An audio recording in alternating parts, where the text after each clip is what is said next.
Hello friends, welcome to the Maya Maya YouTube channel. உங்கள் எல்லாரையும் நம்ம மாயா மாயா யூடியூப் சேனல் மூலமாக மறுபடியும் சந்திக்கிறதுல எனக்கு ரொம்ப ரொம்ப சந்தோஷம் ஃப்ரெண்ட்ஸ். எல்லாரும் எப்படி இருக்கீங்க? ரொம்ப ரொம்ப ஹாப்பியாகவும் அதே நேரத்தில் ரொம்ப சேஃபாகவும் இருப்பீங்கன்னு நான் நம்புகிறேன். தொடர்ந்து நம்மளுடைய மாயா மாயா யூடியூப் சேனல் வழியாக நிறைய பயனினை கொடுக்கக்கூடிய மருத்துவ தகவல்களை நாம் பார்த்துக்கிட்டு இருக்கிறோம். ஒவ்வொரு தகவல்களுமே உங்களுக்கு பயன் தரக்கூடிய வகையில் இருக்குன்னு நாம் நம்புகிறோம். தொடர்ச்சியான உங்களுடைய ஆதரவே அதற்கு சாட்சி. இன்னைக்கு இருக்கிற காலகட்டத்தில் ஒரு இளைஞன் ஒரு திருப்திகரமான தாம்பத்தியத்தில் என்னால் ஈடுபட முடியவில்லை அப்படின்னு சொல்லவே கூடாது. ஏன்னா இன்னைக்கு நிறைய டெக்னாலஜி வந்துடுச்சு, எல்லா விஷயத்தை பற்றியும் தெரிஞ்சிக்கக்கூடிய விதம் வந்துடுச்சு. ஸோ நம்ம என்ன பண்ணணும்னு கேட்டிங்கன்னா, எல்லாத்தையுமே தெரிஞ்சுட்டு ஒரு இனிமையான இல்லறத்தில் ஈடுபடணும். இது முகம் சுளிக்கக்கூடிய விஷயம் அல்ல. இது என்னங்க இப்படி பேசுகிறீங்க அப்படின்னு சொல்கிற விஷயமும் அல்ல. ஏன்னா முதலில் களவிக்கு புத்தகம் எழுதியவர் நம்முடைய இந்திய நாட்டை சேர்ந்த வாக்ஷாயனர். அவரினுடைய அந்த புத்தகம்தான் களவிக்கு புத்தகம் எழுதிய முதல் தொகுப்பு. ஒரு உறவு எப்படி இருக்கணும், எப்படி ஆரம்பிக்கணும், எப்படி முடிக்கணும், உறவில் இருக்கிற நிலைகள் என்னென்ன, அப்போ ஆண் பெண்ணின் மனநிலை என்னென்ன, இந்த மாதிரியான எத்தனையோ விஷயங்கள் அதில் பல ஆயிரம் வருடங்களுக்கு முன்னாடியே குறிப்பிடப்பட்டிருக்கு. நாம அதன்படி நடந்துட்டாலே இனிமையான இல்லறம் உங்களுக்கு கிடைக்கும். இதை சொல்கிறதுக்கு ஆள் இல்லை. அப்படியே சொன்னாலும் நிறைய திரிச்சு நிறைய விஷயங்களை உள்ள தள்ளி சொல்கிறாங்க. ஸோ நாம் அதை நீக்கணுங்கிறதுக்காக தான் என்ன இருக்கோ அதை நாம் ஓப்பனாக வெளிப்படையாக சொல்கிறதுக்காக இந்த சேனலை ஆரம்பித்தோம். அதன்படி நிறைய பேரினுடைய சந்தேகங்களை நம்மளுடைய சேனல் தொடர்ச்சியாக நிவர்த்தி பண்ணிட்டு இருக்குது. குறைகளையும் கொஞ்சம் கொஞ்சமாக தீர்த்துக்கிட்டு இருக்குது. அதில்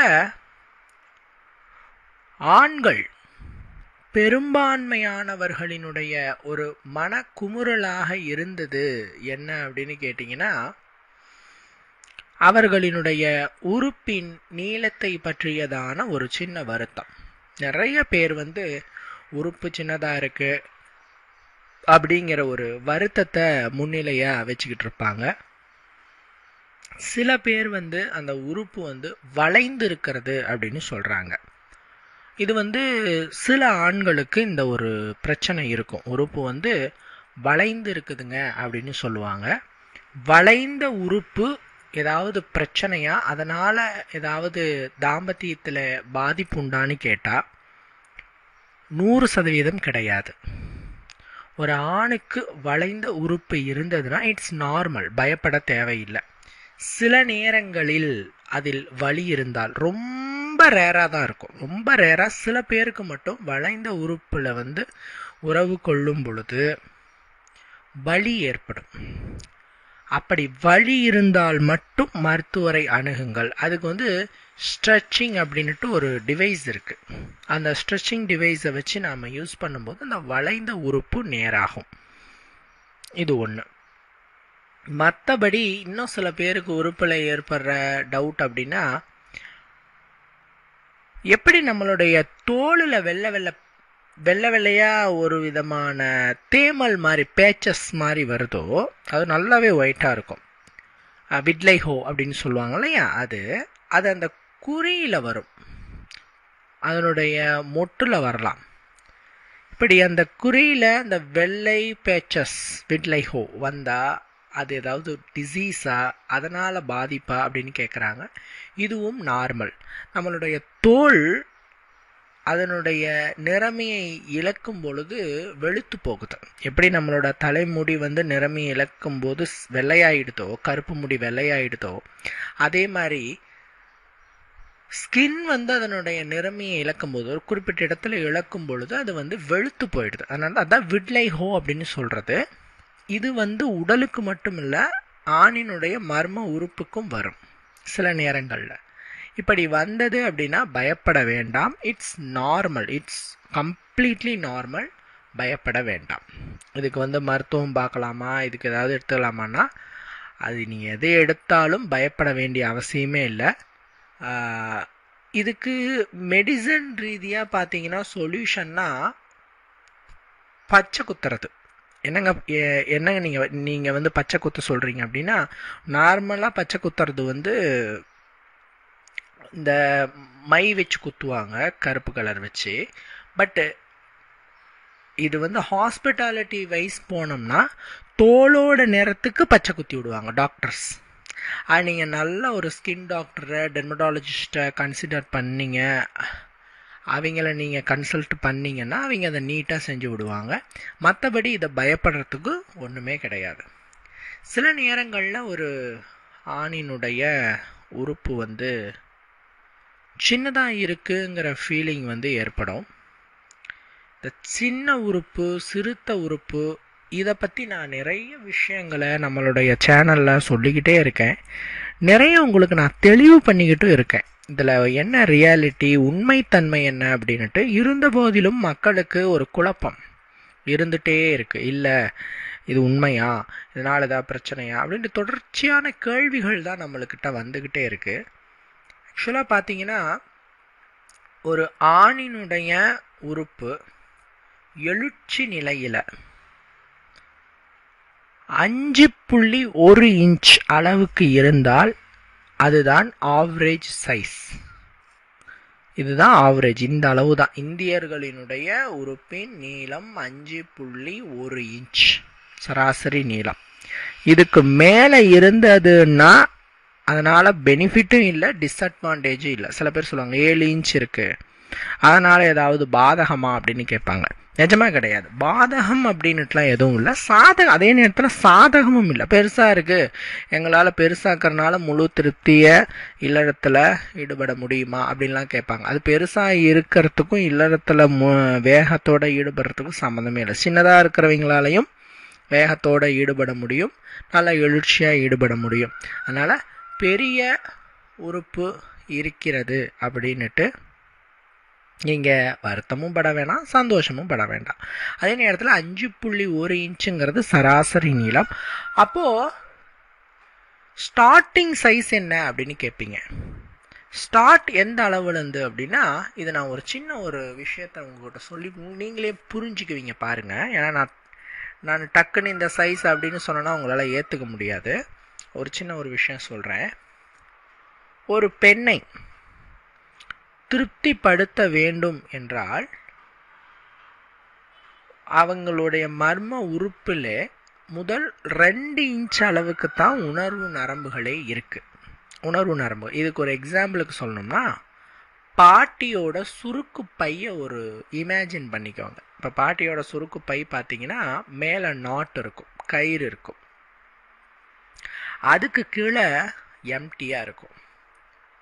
இப்படி இந்த சுருக்கு பையில் மேலே இருக்கிற நாட் மாதிரி தான் அந்த பெண்ணுடைய மர்ம உறுப்பின் முதல் 2 இன்ச், ஜஸ்ட் 2 இன்ச் அளவுக்கு தான் உணர்வு நரம்புகள், உணர்ச்சியை தூண்டுற, அந்த பெண்ணுக்கு உணர்வினை தூண்டுற உணர்வு நரம்புகள் இருக்குது.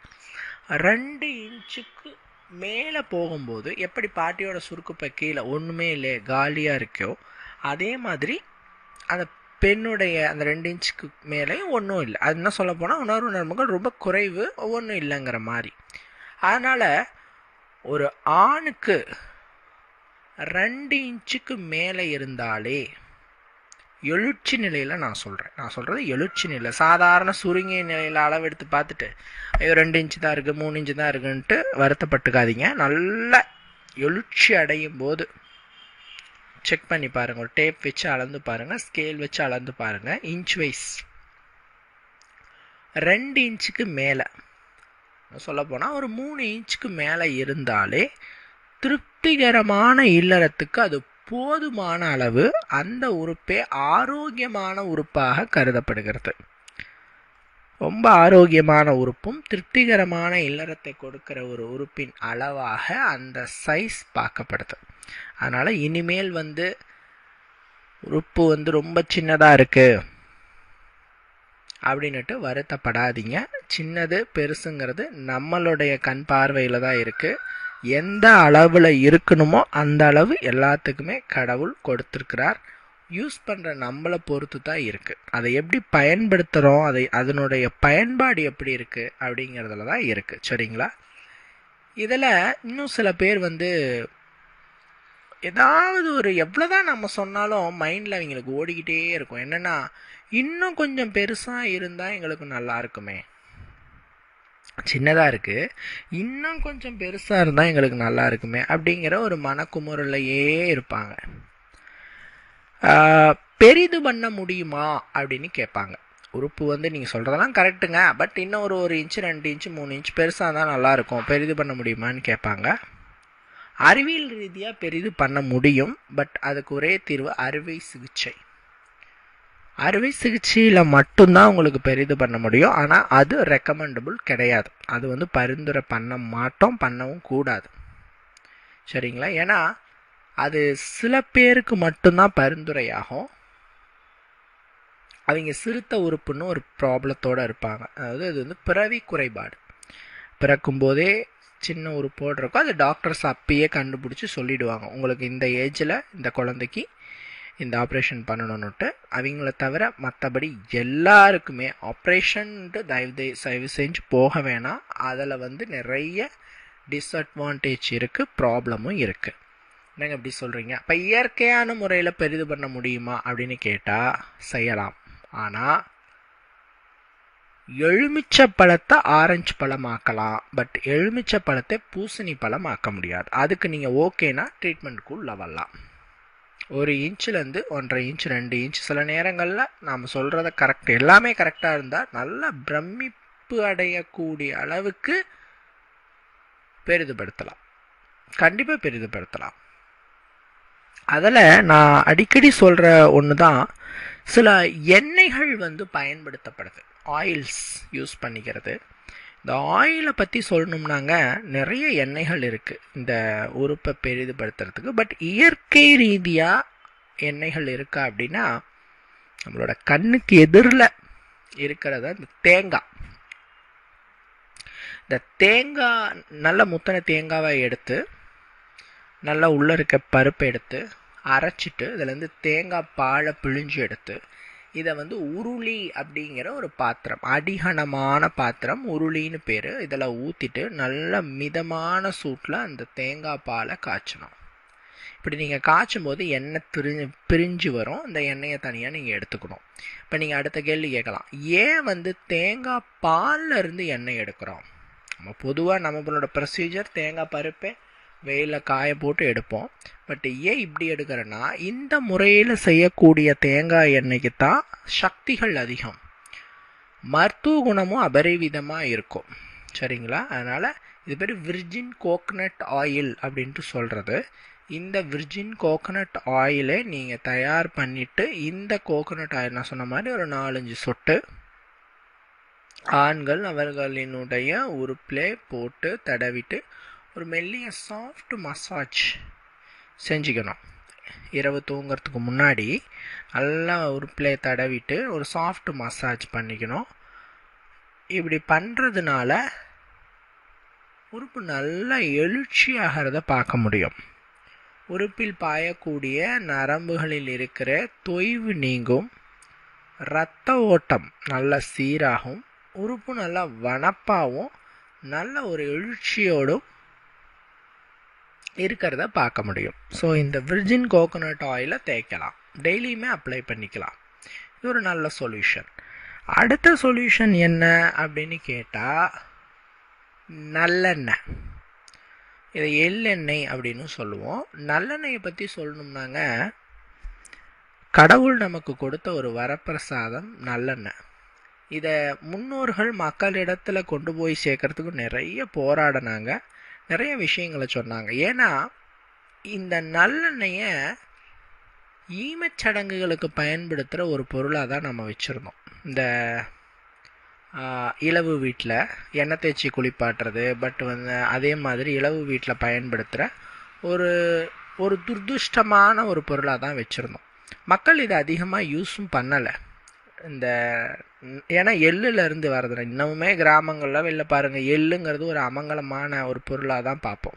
காரணம் வந்து அந்த அந்த அந்த எள்ளுங்கிறது அந்த இறப்புக்கு பயன்படுத்துகிற ஒரு பொருள். இந்த எள்ளுலேருந்து பயன்படுத்துகிற அந்த எண்ணெயும் இந்த இறப்பில் வந்து அந்த எண்ணெய் தேய்ப்பாங்க, நல்லெண்ணெய் தேய்ப்பாங்க. ஸோ இதெல்லாம் வந்து கெட்டகாரியங்களுக்குன்னு சொல்லிட்டு இந்த எண்ணெயை அவாய்ட் பண்ண ஆரம்பித்தாங்க, யூஸ் பண்ண மாட்டோன்ட்டு அவாய்ட் பண்ண ஆரம்பித்தாங்க. இதனுடைய மருத்துவ குணங்களை நம்மளுடைய முன்னோர்கள் தெரிஞ்சுக்கிட்டு இவ்வளோ சக்திகள் இருக்கா அப்படின்னுட்டு இது மக்கள்கிட்ட கொண்டு போகணுன்னுட்டு அதனுடைய நேமையே சேஞ்ச் பண்ணாங்க, நல்லெண்ணெய் அப்படின்ட்டு. நல்லெண்ணெய் அப்படின்ட்டு, ஏன்னா நல்லது செய்யும் எண்ணெய் நல்லெண்ணெய் அப்படின்ட்டு. ஸோ அதுக்கப்புறம் தான் மக்கள் இதில் இவ்வளோ இருக்கான்ட்டு நல்லெண்ணெய் வாங்கி யூஸ் பண்ணி இன்றைக்கி நல்லெண்ணெய் இல்லாத சமையலும் இல்லை, நல்லெண்ணெய் இல்லாத வீடும் இல்லை, அந்த மாதிரி ஆயிடுச்சு. அதனால் அதீத மருத்துவ குணங்களை கொண்ட நல்லெண்ணெய் பியூரான நல்லெண்ணெயாக வாங்கிட்டு இதில் ஒரு 4-5 சொட்டு எடுத்து எப்படி தேங்காய் எண்ணெயை பூசுறீங்களோ அதே மாதிரி இந்த நல்லெண்ணெயும் பூசிக்கலாம். உறுப்பில் பூசிட்டு ஒரு சின்ன மசாஜ், ஒரு 10 நிமிஷம் நல்லா ஒரு மசாஜ் பண்ணிவிட்டு நீங்கள் விடலாம். இதை நீங்கள் ரெகுலர் பண்ணிங்கன்னா உறுப்பில் இருக்கிற தளர்வுகள் நீங்கும், நரம்புகள் புத்துணர்ச்சி அடையும். இதன் மூலமாக உறுப்பினுடைய சைஸை நல்ல முறையில் பெரிது பண்ணிக்கலாம். ரொம்ப சின்னதாக இருக்குங்கிற வருத்தமே வேண்டாம். இதை விட்டுட்டு மாத்திரைகள் இருக்கா அப்படின்னு கேட்பாங்க. இந்த டெஸ்டோஸ்ட்ரான் அளவை அதிகரிப்பு பண்ணுறதுக்கு, ஏன்னா ஆண்களுக்கு அதுதான் ஆண்மை சக்தியை கொடுக்குது, இது பேர் டெஸ்டோஸ்ட்ரான் ஹார்மோன்ட்டு. இந்த டெஸ்டோஸ்ட்ரான் வந்து நாம் உள்ளுக்கு எடுக்கும்போது நிறைய பெனிஃபிட்ஸ் இருக்குதான், பட் நாம் அதை செல்ஃபாக எடுக்கக்கூடாது. ஏன்னா ஹார்மோன்ஸை அதிகப்படுத்தும் போதும் அல்ல ஒரு இன்னொரு ஹார்மோன்ஸ் உள்ளே போகும்போதும் கண்டிப்பாக அதில் சில பாசிட்டிவ் அண்ட் நெகட்டிவ்ஸ் இருக்குது. டாக்டரோட அட்வைஸ் இல்லாமல் மெடிசன்ஸ் யூஸ் பண்ணுறதை தவிர்த்துக்கோங்க. உறுப்பை பெரிது பண்ணுறதுக்கு டாக்டரோட கன்சிடர் இல்லாமல் நான் வந்து மாத்திரை போட்டேன்னு சொல்ல வேண்டாம். ஸோ மாத்திரைகள் எனக்கு தெரிஞ்சு இதில் பெரிய ஒரு பங்கு வகிக்கிற மாதிரி தெரியல. மருத்துவ ஆலோசனைக்கு பிறகு யூஸ் பண்ணி பாருங்கள்.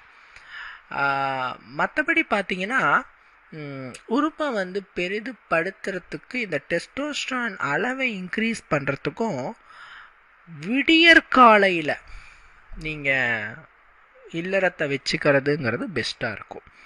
இல்லறம் வச்சுக்க ஒரு சரியான நேரம் அப்படின்னு கேட்டால் விடியற்காலை நேரம்னு தான் சொல்லுவோம்.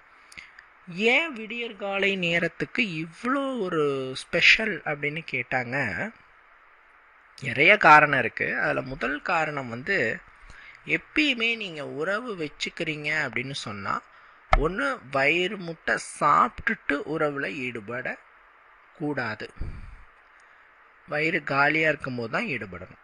வயிறு முட்டை சாப்பிட்டுட்டு நீங்கள் உறவில் ஈடுபடும் போது என்ன ஆகும்னா, நீங்கள் சாப்பிட்ட சாப்பாடு செமிக்காது, ஜீரணமாகாது. ஜீரணமாகாமல் வயிறு முட்டை அந்த உணவு இருக்கும்போது நீங்கள் உறவில் ஈடுபடும் போது கட்டாயமாக என்ன ஆகும் தெரியுமா, சீக்கிரமாக உங்களுடைய உறவு முடிஞ்சு போகிறதுக்கும் இல்லறம் முடிஞ்சு போகிறதுக்கும் சீக்கிரமாக வெளியேறிடுதுங்கிறதுக்கும் ஒரு டயர்ட்னஸ் வரத்துக்கும் நிறைய வாய்ப்புண்டு. குழந்தை பிறத்தலும், அதாவது உங்களுடைய உயிரணுக்கள் போய் கருமுட்டை அடையிறதிலும் சற்று இடர்பாடுகள் வரும்னு சொல்கிறாங்க. அதனால் எப்பயுமே ஆண்கள் சாப்பிட்டுட்டு குறைஞ்சது 3-4 மணி நேரம் கழித்து இல்லறத்தில் ஈடுபடுங்கள். சரிங்களா? இப்போ ஒரு 6 மணிக்கு சாப்பிட்றீங்கன்னா ஒரு 10 மணி 9 மணி அந்த நேரத்தில் தான் ஈடுபடணும். இது வந்து இரவு நேரத்துக்கு. விடியற் காலையில் ஈடுபடுறீங்கன்னா ஒரு 3 மணிலேருந்து 5-5:30 மணி வரைக்கும் நீங்கள் ஈடுபடுறீங்கன்னா இந்த டைமில் தான் ஆண்களுக்கு டெஸ்டோஸ்ட்ரான் கவுண்டிங் இயற்கையாகவே அதிகமாக இருக்கிற நேரம். ஆண்களுக்கு டெஸ்டோஸ்டரான் அளவு எப்போ அதிகரிக்கும்னா அந்த விடியற்கால நேரத்தில் தான் அதிகரிக்கும். ஸோ விடியற்கால நேரத்தில் நீங்கள் ஈடுபடும் பொழுது இயற்கையாகவே ஆண்களினுடைய அந்த உறுப்பு பார்த்தீங்கன்னா ரொம்ப பெரிதாகவும் இருக்கும், எழுச்சியாகவும் இருக்கும். நீங்களே அதை நோட் பண்ணலாம். விடியற்காலத்தில் பார்த்தீங்கன்னா எழுச்சி நல்லா இருக்கும். சரிங்களா? இது ஒரு மெயின் ரீசனு. ரெண்டாவது என்ன அப்படின்னு கேட்டிங்கன்னா, ஆண்களினுடைய அந்த சோர்வு நீங்கி நல்ல பலத்தோடு அந்த உறுப்புக்கு சோர்வு இல்லாமல் ஈடுபடுறதுக்கும் விடியற்காலை நேரம் சிறந்தது. ஆனால் ஒன்றே ஒரு விஷயம், விடியற் காலையில் ஈடுபடுறீங்கன்னா கண்டிப்பாலும் கழிவுகளை வெளியேற்றி விட்டு ஈடுபடுங்கள். உடல் கழிவோடும் இல்லறத்தில் ஈடுபடக்கூடாது. வயிறு முட்டை உணவுகள் இருக்கும்போதும் சாப்பிட்டு ஜீரணமாகாத போதும் உறவில் ஈடுபடக்கூடாது. இந்த 2 விஷயத்தையும் தெரிஞ்சுக்கோங்க. மற்றபடி நீங்கள் நான் சொன்ன இந்த ஆயில் மட்டும் யூஸ் பண்ணிக்கலாம். விடியற் காலையில் ஈடுபடலாம். நல்ல உறுப்பினுடைய எழுச்சியை நீங்கள் பார்க்கலாம். கண்டிப்பாக இந்த வீடியோ உங்களுக்கு பயன் தரக்கூடிய வகையில் இருந்திருக்குன்னு நான் நம்புகிறேன் ஃப்ரெண்ட்ஸ். தொடர்ந்து நம்மளோட சேனலை வாட்ச் பண்ணுங்கள். இன்னொரு பயனுள்ள வீடியோவில் உங்களை நான் சந்திக்கிறேன். ஓகே ஃப்ரெண்ட்ஸ், பாய்.